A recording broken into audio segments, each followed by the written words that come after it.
Hello, I'm Pınar Topsever. I'm a GP from Turkey, and I work at an academic department for family medicine at Kocaeli University in Turkey.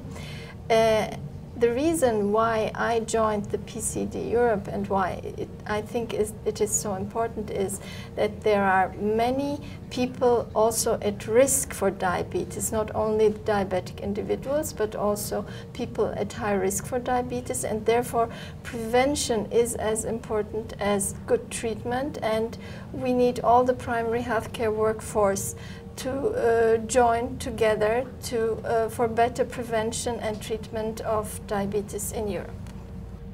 Merhaba, ben Pınar Topsever.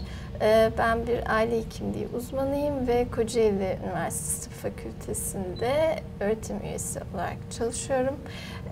PCD Europe'a 2005 senesinde katıldım. PCD Europe, bütün birinci basamak sağlık çalışanları için önemli bir organizasyon. Lütfen bize katılın. Niçin önemli? Çünkü diyabet bütün dünyada olduğu gibi bizim ülkemizde de çok ciddi bir sağlık sorunu haline geldi ve sadece diyabetik kişiler değil, diyabet için risk taşıyan kişiler de çok fazla. Bu nedenle koruyucu hekimlik de bizim için çok fazla önem taşıyor. Bütün birinci basamak sağlık çalışanları olarak daha iyi bir diyabet bakımında birlikte çalışmak üzere sizi PCD'ye katılmak üzere bekliyoruz. Hoşça kalın.